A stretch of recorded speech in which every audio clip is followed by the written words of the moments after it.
From JBS Studios in Greater New York, this is the JBS News Update with Teisha Bader. I'm Teisha Bader with the JBS News Update for Thursday, May the 22nd, 2025.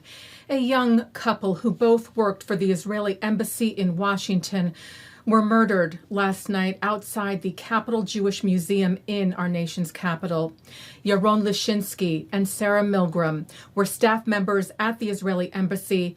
They were shot at close range while leaving a Jewish event at the museum by a male suspect who yelled, "Free, free Palestine," as he was detained at the scene. Lishinsky and Milgram were about to be engaged. Israel's embassy in D.C. writing, Yaron and Sarah were our friends and colleagues. They were in the prime of their lives. The entire embassy staff is heartbroken and devastated by their murder. President Trump and the administration condemned the murders, vowing to prosecute to the fullest extent of the law.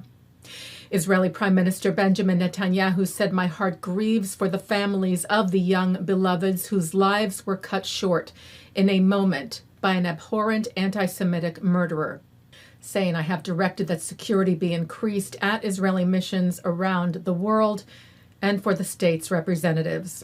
Israel's President Isaac Herzog wrote, "I am devastated. This is a despicable act of hatred, of anti-Semitism, which has claimed the lives of two young employees of the Israeli embassy. We stand with the Jewish community in D.C. and across the United States.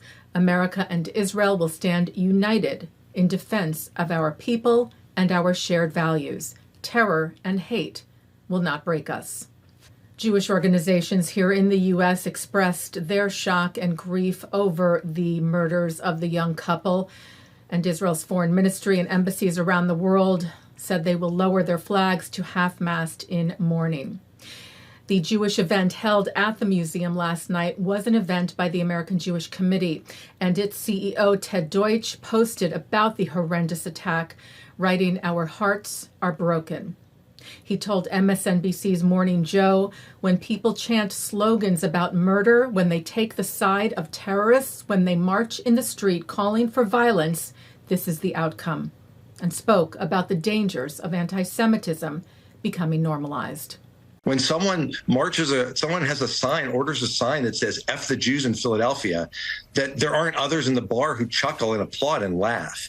Or when a video is made called Heil Hitler and it's posted on a social media site, and it's not just one person making a video, but a dance crew and producers and all the action that went into doing that. When anti-Semitism is normalized, that's where we start to see the real danger that results in the violence that we saw last night, and everyone has a role to play in making sure that that doesn't happen, that we never tolerate the kinds of anti-Semitism that can lead to this. 2 ballistic missiles were launched at Israel from Yemen, presumably by the Houthis, in 2 separate incidents in the last 24 hours. First overnight last night and then this morning. Red alert sirens sounded around 3 a.m. local time in Israel in the area of Tel Aviv and central Israel, and then again just before noon in the areas of Jerusalem and Judea and Samaria, sending residents running for bomb shelters and safe rooms. The IDF said both missiles in both incidents were intercepted. No damage or injury was reported. And 3 rockets were fired at southern Israel from Gaza last night, setting off red alert sirens in the areas of Netiv HaAsara and Zikim, communities along the Gaza border. All 3 projectiles, however, fell short, landing inside Gaza itself. This after 1 rocket was fired, as we reported to you earlier yesterday, from Gaza as well. No damage or injury was reported there.